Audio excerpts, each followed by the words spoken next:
Thank you, everybody. It's a very grand title, CEO, isn't it? We're 1.5 people. And I'm the one, and retired doing this voluntarily, and 2 people helped me out. So that's our total staff. So it's very grand, but doesn't really mean a great deal. But anyway, as you probably heard this morning, I was a neonatal intensive care sister at the Heath. I'm not a midwife, but when you work in neonates for many years, you absorb a huge amount of midwifery knowledge. So I had a fair idea what the problem was when it came to my attention. Now, on the 26th of June 2005, a date which is significant, it was my daughter's birthday, and I had worked what should have been a 12-and-a-half-hour shift in charge of the neonatal unit at the Heath, and it turned out to be 14-and-a-half hours. And I'm sure you've all experienced that. We've all been there, haven't we? So as I drove home just before 10 o'clock, I thought, I don't know how much longer I can do this. I was 57 years of age. I thought, oh, I can't do this anymore. I really need to. But we get over it, don't we? But anyway, I got home, put the kettle on, switched the television on to watch the 10 o'clock news, and sat down. And at the end of the news, I reached for the remote control to turn the television off. And I thought, we're not supposed to do that. We're supposed to save the planet and use the switch. And then I went to get out of the chair to switch it off. And again, you've all experienced this, where your legs just don't work. You're so tired, it's like they've jammed up. So by the time I got to the television, the newsreader had said, in Panorama, which is coming up, there's a report from the Central African country of Chad, where a single doctor is fighting to save the lives of pregnant women. And I literally turned around in front of the television and sat down. If I'd used the remote or I'd been quicker getting out of the chair, then none of this would have happened. So I sat down and watched in horror. It was called Dead Mums Don't Cry. And in Chad's main hospital in the capital, N'Djamena, they were delivering 12,000 women a year, and they were losing at least one woman every single day, at least. And you saw on the programme Dr. Grace Corindo saying, we lost a woman on Saturday, we lost a woman on Sunday, we lost a woman today. No, we've lost 2 women today. And at that point in Cardiff, we'd lost 2 women in 12 years. And it was just like a kick in the gut, really. So at the end of the programme, I reboiled the kettle. I got the atlas out to see where Chad was. And I fired up the laptop and found the Panorama website and wrote to the producer. Went off to bed and then thought the following day, what have I done? What can I do? Anyway, he got back to me on the Tuesday and introduced me over email to all of the other people who'd contacted them. And so we formed this organisation and then thought, right, what can we do? So the most obvious thing to do was to get medication out to these women who were dying, because the stuff you see on the shelves in every unit was just not there. If it was there and they had no money, they died. There was no magnesium sulfate in the whole of Chad, whether you were rich or poor. So we thought the most obvious thing is we'll get some medicines out to them. I was chair of Unison Branch in Cardiff, and I went to them and asked if we could adopt the hospital under the banner of Making Poverty History. And I came up with a pledge for £5,000 to source the medication. And at the end of August, the medication was on its way to Chad, magnesium sulfate, antibiotics. And then one of the team came up with the idea of a small number of us with very specific skills actually going to Chad. So at the end of November 2005, 5 months after I had seen this programme that I really wasn't meant to see, I was sitting in the hospital talking to the medical team I'd seen on the television in June. 2 things to take away from this session is never underestimate the power of television. I know we moan about British television, but this is extraordinary. And always be prepared that your life will take a totally different direction without you even thinking about it, because I had no intention of doing this. So that's the background to how we started, and then we thought 1 hospital, 1 country, that's fine. While we were there, the UNFPA, which is the wing of the UN which deals with maternal health, were visiting as well. We met with them, 2 representatives, and also the BBC came out and did a What Happened Next episode on us. And you see these 2 UN men who are very significant in what happened subsequently. They asked if we would let them know how we were getting on, so we said yes, we would, and back home we came. We continued to send out the resources as we were able to acquire them. And then in February 2007, 3 of us returned to Chad And the whole atmosphere of the hospital was different. It was extraordinary. So we came back and contacted these UN guys. We'd been in touch with them in the meantime, explaining to them that Dr. Grace was telling us that where they were losing at least one woman every single day. So you're talking 30 to 40 women a month dying, and nearly 23% of the babies were dying around the time of the birth. That they estimated that 25 women a month were now surviving who would otherwise have died because of what we had sent. And the newborn mortality rate had dropped to 7% from 23%. It was just mind-blowing. So we sent all of this information to these two UN guys, and then in May of 2007, we had an email from one of them saying, do you think you could help Liberia and Sierra Leone in the same way that you're helping Chad? As you do. You know, this is the United Nations coming to us, a little organisation run from the back bedroom of my home, off an old laptop, and the UN were coming to us to see if we could help. So we had to have a rethink. And so we took advice. I left my clinical role and ran this organisation, but we had to prioritise, and we decided that we would only be able to focus on the two biggest killers of women, which were, at the time, postpartum hemorrhage and eclampsia. So in January 2008, off I went to Liberia, and that was one of 34 visits to 12 countries, and I'm about to go again in November. So, like I said, my life has changed completely, but it's just amazing. So that's the background to it all, okay? So, before we go on, I'd like to introduce you to my paternal grandmother. My dad was born in a place called Llwynapia, Tonapandi, in 1911. He was the youngest of 7 children. His parents had lost 3 children already, so that was 10. And then when my grandmother was in labour having the 11th child, in a little 2-up, 2-down in Llwynapia, she and the baby died. So my dad grew up without a mum, and I grew up hearing firsthand from my dad what it was like not having a mother in the house. And this is the only link I can think of to why I responded to this program in the way that I did, because I can't think of any other reason. You hear things and they're filed in the back of your mind as a child, and then a light switched on, and that program was a light. But we never knew why she died. So, and she and the baby both died. So I don't know whether she was my inspiration. Thank you, Grandma, but as I said, my dad was 3. This map is pretty much unchanged from the time I've been doing this. Basically, the darker the red, the more dangerous a place it is to be pregnant. You know that the lifetime risk in the UK is around 1 in 8,700, lifetime risk of death. As you probably know as well, the lifetime risk in the USA is increasing. It's now 1 in 3,800, a disgrace in one of the richest countries in the world. The safest place on earth to have a baby is Northern Europe, 1 in 17,400. At the time we went to Chad, the lifetime risk was 1 in 11. And at the time, that wasn't the most dangerous place. It was Afghanistan, 1 in 8. When we went to Liberia, it was 1 in 8, Sierra Leone, 1 in 7. And those are still amongst the parts of the world that have the highest rates of maternal death, post-conflict countries, post-civil war. So that's the challenge. Most of it, as you can see, is in sub-Saharan Africa. So we have to ask why these women are dying in these numbers. It's easy to say the medical reasons, but look, when we started this, 550,000 women were dying every year. No headlines, nothing. If you were to say, you know, if 550,000 men were dying every year, do you think somebody would have done something about it? And the answer is always yes, even from men, when I ask that question. The number had halved almost, 287,000 in 2012, but as you can see, it's going up again. It's dropped off the political agenda. There's so much going on in the world that it's going up. And it's going up, as I said, in America. In New York, a black woman is 10 times more likely to die in pregnancy and childbirth than a white woman. It's a disgrace. But the question, why are women dying in such numbers? This is the answer. Women are not dying of diseases we cannot treat. They're dying because society has decided that they're not worth treating. The status of the women in some of these countries is worse than something you would scrape off your shoe. They accept death as a consequence of pregnancy. It's the biggest killer of women between the ages of 15 and 29. In Chad, there's a saying, a woman who is pregnant has 1 foot in the grave. And they accept death as a consequence of pregnancy.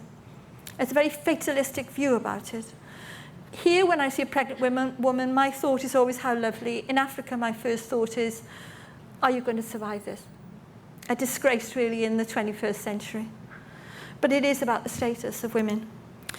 I know you know about the Millennium Development Goals, and I know you know that the Sustainable Development Goals have superseded them. But the Sustainable Development Goals seem so complicated that I stick with the MDGs. And number 5, the reduction in maternal deaths, was meant to be 75% by 2015, which, as you know, we've well passed. But in 2005, when this all happened, when the Panorama programme was on, clearly the powers that be had realised that if you keep mothers alive, a lot of these other problems would solve themselves, because women produce 70% of the wealth in these countries. In agricultural communities, they produce 80% of the wealth. If you have women, mums alive, children are more likely to go to school and stay in school. If she dies, the children come out, and more likely the girls to look after the families. I've talked about gender equality and how they feel they have no worth.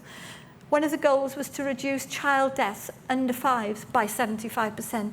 If you've got a woman, a mum in the family, the children are 10 times less likely to die by the time they reach the age of 5. So by keeping the mum alive, we're keeping the children alive as well, and enriching communities, families, etc.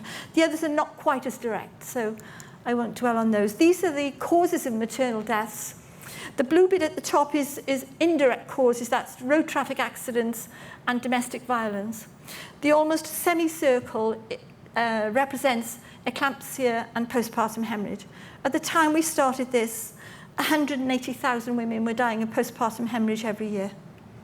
180,000, and 70,000 from eclampsia. That number's down to 100,000 now, postpartum hemorrhage. So what we decided to do when we had this request from the UN was to concentrate on those 2 conditions. We're now not sending magnesium sulfate. That's much more readily available across Africa, which is good because it's less bulky. It's more bulky and it's very expensive to ship.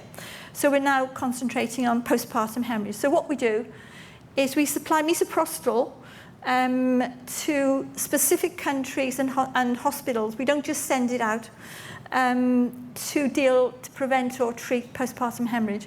We also provide opportunities for midwives to go out and help with training to Sierra Leone and Liberia. These are 2 countries that were devastated by civil war, and they were just getting back on their feet, of course, and then Ebola struck. So we're now trying to help them back up on their feet. It's a massive task, but we're in there. The cost of the tablets, when we were buying them, was 17 pence a tablet. So as you all know, a woman needs probably 3 tablets to start with if she does hemorrhage, 3 as a preventative.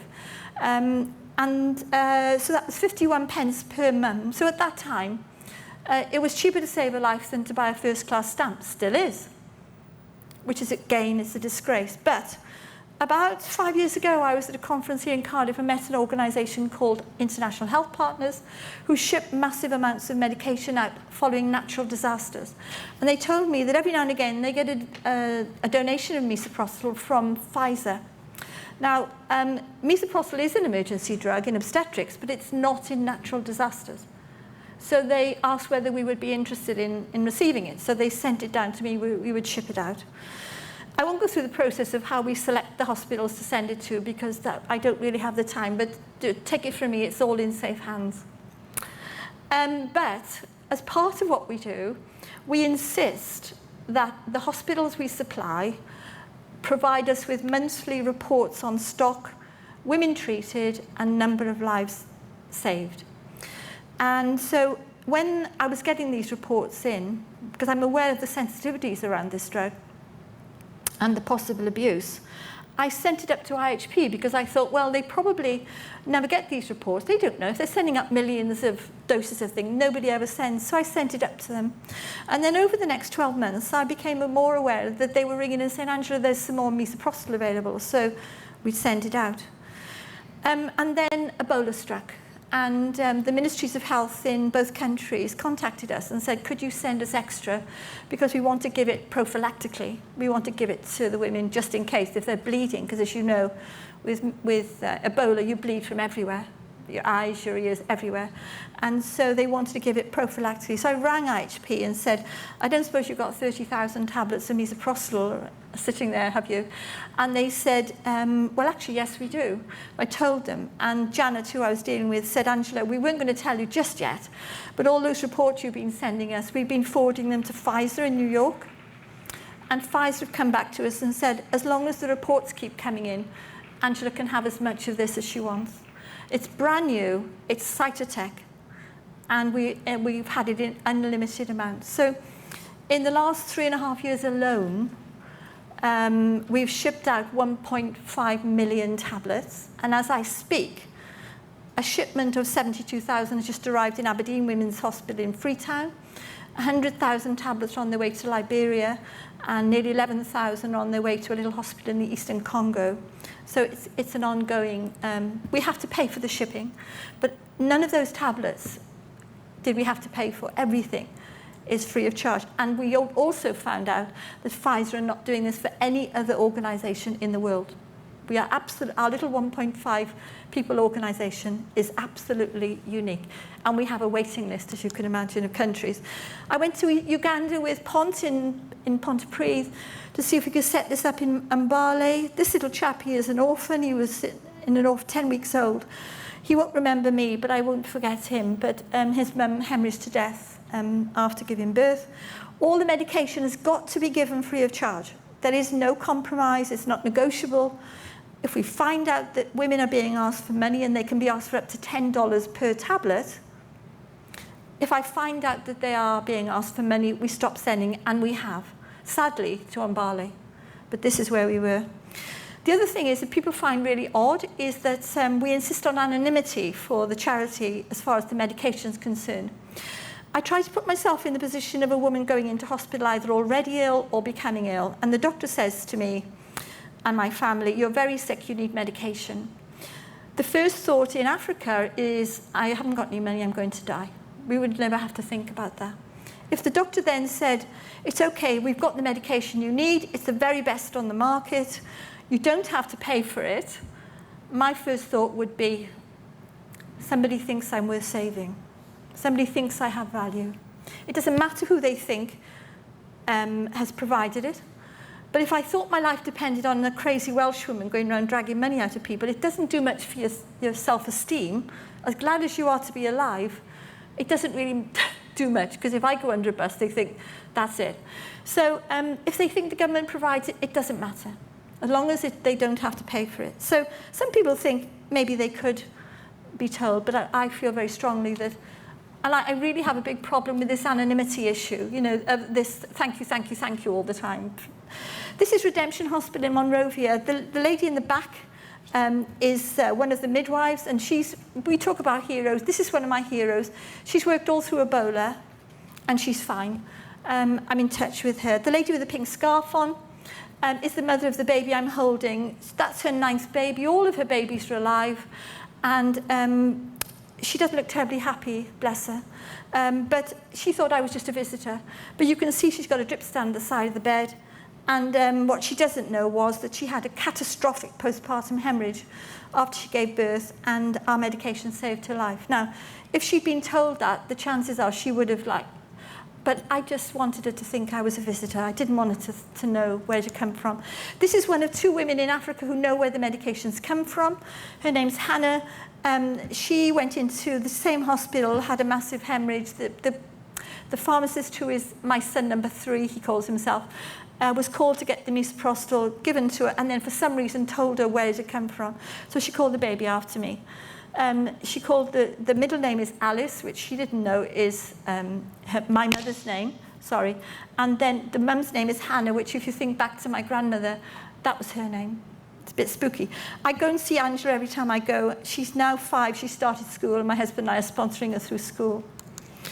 Ebola, I just want to touch quickly on Ebola because it devastated us. When we went, we took a film crew straight after Ebola, and we asked if we could go in and film, and the response from the Liberian Health Ministry was, CNN have asked us and we've said no, Reuters has asked us and we've said no, but you can go in. So they let us go in and film inside the Ebola treatment unit. It was extraordinary, really, and obviously they've all been removed now. There are still signs around reminding people about, we mustn't ever go through this again. Everywhere you go, it smells of chlorine, hand wash and temperature taken, and this is us going in the last one. If anybody knows Emily Brace, that's Emily with her back to us with with the blonde hair, and I've got the bright green bag. This is the Chief Medical Officer for, the Medical Director of Redemption Hospital, an incredible man, obstetrician, could have left and earned a fortune in the West, but he didn't. He stayed through the Civil War and Ebola, and in October 2014, Abdul rang and said, Dr. Dada is ill, and a week later he was dead of Ebola. So we've created an award for our workshops, and we've named it after him, the Dedication and Determination Award. His widow is aware, and she's very touched. This is just a story to end with. On that last visit, the first visit after Ebola, it was the wet season. We couldn't get across to see Angela Alice, which is what I wanted to do. So we went to the marketplace, and I noticed there were women walking around with black dust all up their legs. So I asked Abdul what it was, and he pointed to this shed that I'm in, and he said, the women have huge chunks of charcoal brought in, and they break it up, and they put it in bags and sell it for cooking. I wandered over and started speaking to the lady with the orange top. And I said, I introduced myself and then said, anybody here who's pregnant? And she disappeared off and came back with the girl with the blue top. Now, you can't see from that picture, but that girl is very, very pregnant. I said, how many months pregnant are you? She said 10. They go by the phases of the moon. They don't go by weeks in the way that we do. And so I said, is Dad around? She said no. So I said, where are you going to have your baby? She said, at home. So I said, why? I knew the answer. I said, why are you having the baby at home? It costs $50 to go into hospital to have the baby. So I said, who will be with you? She said, my mum. So I said to Mum, have you ever been with anybody having a baby before? She said, no. Now, I'm not very tall, but the first thing I'm sure you notice about that girl is she's pretty short, which she was, about 5 feet tall, and she was huge. So I said to Abdul, what would be the hospital she'd go into? And he said, JFK. I said, ooh, we donate our medications to them, don't we? And he said, yeah. I said, okay. When she goes into labour, can you take her in and tell them a message from me that we want her to have free care?